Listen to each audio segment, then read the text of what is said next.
Well, baby, I'm on it with a bottle of wine and an old dirt road, and you're ready to go if you want to. Hey, thanks everybody for joining us. Best of Texas podcast edition today. We are with Erik.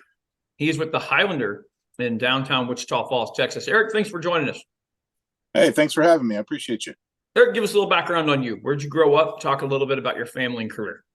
Sure. I grew up in the Dallas area, North Dallas. Graduated high school from Plano, if you know where that is. I'm married.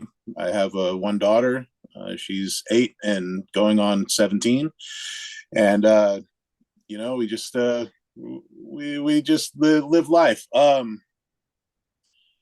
I've been in the food and beverage industry for over 30 years. I graduated from the culinary school up at the Culinary Institute of America in Hyde Park in 96. 96. And, been cooking from before that until today. So working in bars, restaurants, hotels, you name it, I've done it. Hot dog stands to fine dining. I've done it all. So I've been dealing with food for a long time, dealing with, guests and the industry and servers and bartenders and all that for a pretty long time. Okay. All right. Well, let's jump into the Highlander. Tell us let's talk a little bit about the origins of it, and then we'll jump into exactly what it is and give the visitors the listeners a visual kind of sort of. Sure. So it all started. I was working for a large company in Houston, and when my daughter was born, and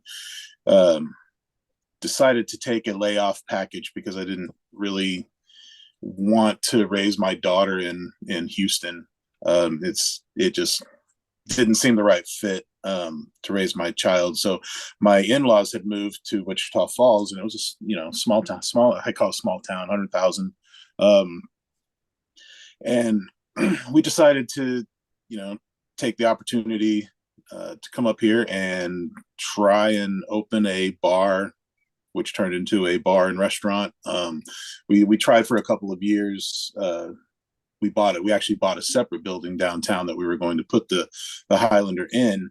But dealing with the city and all that just took too long. So we ended up in the building where we are, which is actually a great thing. I mean, they're finally, the building had been empty for over a decade, but it had a really nice restaurant pub kind of layout there on the first floor that I guess was the restaurant and such for the hotel that used to be in the building. But I walked in and I was speaking with the owner, Will Kelty, who owns, half of downtown by this point. What kind of restaurant we wanted to put. And originally I was going to do just like a kind of a medium end Italian restaurant because I like Italian food and I thought it would go well. But I walked in there and this restaurant was a beautiful pub. It was made, it had, all the wood tones and the bar was there and it still had some of the brass left over that hadn't been, ripped out in the time it was closed. And it was just, I mean, it was in shambles. I mean, it was in really bad shape, but you could tell it was going to be a beautiful pub. So changed my concept right then and there. And it was like, let's open a pub, and just do really great food and have an outstanding bar. And so we signed the lease and the remodel began, and that was almost 7 years ago that we started that and been open ever since. We pride ourselves on, scratch cooking and scratch cocktails, stuff like that. So it's okay. I'm a chef by trade and by heart. So everything to me is, comes down to quality and just being great at anything you try and do. Absolutely. Okay. So take us through this journey a little bit, and let's give the listener a visual of what the venue looks like. Sure. So, we're in the bottom floor of a 10-story building that, like I said, has been vacant, but they are almost done with the remodel to open it back up and make apartments and so forth. So it's a really nice building. It's right in the middle of downtown. right across, if you're familiar, right across from the big blue building that everybody knows about. So it's easy to find. We have the largest, I still think it's the largest sign that anybody's put downtown on the side of the building. It's like 20 feet. So it's, you know, we made a splash the second we moved in. So, you know, you walk in and we just 3 days ago finished a remodel, because after 7 years, like, we replaced the floors and stuff like this that just have gotten old. And so you walk in and we've got these beautiful new floors, which are, you know, the wood look kind of tile, but then, you've got all the, I mean, I kind of pride myself on the whole place looking like it's been there for 50 or 100 years. So when I remodeled our bar area, which is my favorite area of the whole restaurant, I used granite out of the other building that I owned that was literally put in that building in 1912. And so we repurposed all this stuff to make it look like this pub bar has been sitting here for 50, 100 years or so. And I think we did a good job. So you get that nice kind of comfortable old feeling, you know, with the wood tones, and it's kind of, you know, the bar area is dark and you know, comfortable, and you know, so we were just trying to give it that kind of Cheers feel. I'll go with that, because you know that everybody knows the Cheers bar, and that's where you want to hang out, and that's really what I wanted to own, and I think we did a pretty good job. Our food and drinks are fantastic. We do everything in the bar area. We do everything from scratch. We make our cocktail bitters from scratch, so we have 9 to 12 flavors of cocktail bitters that we have to steep for, you know, a month and a half for each flavor. And then, you know, we make all of our syrups, we make all of our mixes, all scratch in house. So we have a really great cocktail program. Of course, we have you know, 16 taps, which doesn't sound like a lot to some people, but when we moved in, we were landlocked and could only have 3. So I have worked magic and put you know, 8 pounds of stuff in a 2-pound bag to try and fit, and now we're up to 16. So I'm pretty proud of that. Right. No, that's perfect. Yeah, that's awesome. Let's jump into food here for a little bit, because the listeners are always concerned about food. What when somebody walks in the door, what are they going to smell? What's the first thing they're going to smell? Probably burgers, steaks. That, you know, I mean, hopefully something that makes them really hungry.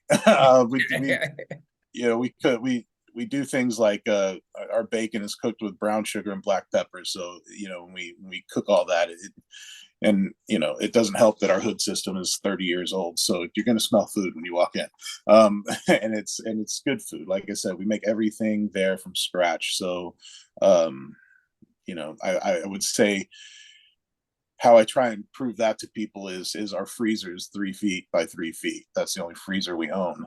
That's awesome. And we normally just keep bread in it because we have no other place to put bread.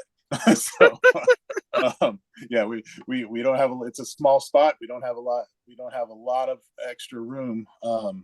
But yeah, so everything at the Highlander, the food is, like I said, I'm a chef for a long time, so the food is what's really important to me. You know, we make our chicken fried steaks from scratch. Yeah. And I'm sorry. You know, we hand cut our steaks. We have a specialty ground burger, which is not your normal ground beef. It's brisket and short rib and chuck all mixed together to give it this really nice kind of texture and flavor when you eat the burgers. You know, fish and chips. Fish and chips makes me laugh because we put it on the menu because, you know, you can't have a pub without fish and chips. Yeah. I expected that dish to last about 6 months before weren't selling it, but it's still 7 years later our number one seller. And it's like, I guess Wichita Falls just had a void of fish and chips. And you know, of course we make that batter from scratch with Guinness. So, you know, and anytime I can cook with Guinness, I will cook with Guinness. So we have our Guinness batter for our fish and such. We have Guinness gravy that we make that goes on top of our pork chops, which is another huge seller. And we have a Guinness beer cheese. that goes with our mac and cheese, which is legendary in these parts. So we make everything from scratch, because I mean, if you can't make your food good, what are we here for? Right. No, that worked. That's perfect. I don't think anyone's going to argue with that. You're bringing people in the door, and that's what matters. We talk atmosphere. You did a really good job visually describing your venue and building that nostalgic atmosphere. When we talk about the other senses, auditory, what are people going to hear? Like what's music going on? Do other events that you offer? Talk about that. So daily, I mean, our music that's going on is usually a classic rock. Anywhere, it kind of depends on who's working, right? So me, I like to put a classic rock, and sometimes during our Sunday brunch we'll put Frank Sinatra up there, and it just kind of depends on the mood of the day. Sometimes it's 90s pop or 80s. It just kind of depends on how we're feeling that particular day. But normally we go with just the general classic rock feel, because like I said, I think that's my wheelhouse of customers, and it's what I like to listen to. So we do events such as during Christmas and Halloween, we'll play movies on the patio, this kind of thing. We don't do a lot of live music because ASCAP wants us to pay them a lot of money, and we're a restaurant, so it's not really worth the investment. We did that for the first couple of years. Yeah. And just when you're a restaurant, your costs are important to keep in line. So we do as many events as we possibly could. I'm trying to think of some good ones. We do days like Disney days, or the servers will dress up as Disney princesses, and we do Oktoberfest. We do for Halloween. We definitely go all out, because my whole staff loves Halloween. So we try and make it fun. Just so when you walk in there, there's just something going on to other than just grabbing a good food and a great cocktail, and there's something to see, something to do. Downtown gets a lot of stuff going on, so we definitely jump on board with all that. We'll do crawfish boils on our patio, that kind of thing. We try and come up with special events as much as possible. Absolutely. Very cool. All right, couple fun questions, because I am in live music and live entertainment. I always ask these two questions. They're just for my personal inventory and my survey, but I love when we talk to different regions of the country. I love the answers that we get. So first question is this: best concert you've ever been to? Wow. The best concert that I just saw Adele in Las Vegas, and it was ridiculous. But it was right up there. I mean, I guess everybody that I know would tell you that was the best concert, but I saw Harry Connick Jr. with his 20-piece orchestra at the Bass Hall in Fort Worth, and it was a religious experience for me, because I'm into that New Orleans jazz, so that was fantastic. But yeah, the Adele concert was just over the top with the stage, and it's just, I mean, it's Vegas. It was ridiculous, but that concert with Harry Connick Jr. and his orchestra, and that was just, you can't beat that. No, absolutely not. Very good. Okay, dead or alive, you get to see one musical act. Who would you want to see? One musical act, man, or artist? Yeah. Wow. That's tough. I'd probably have to say Frank Sinatra.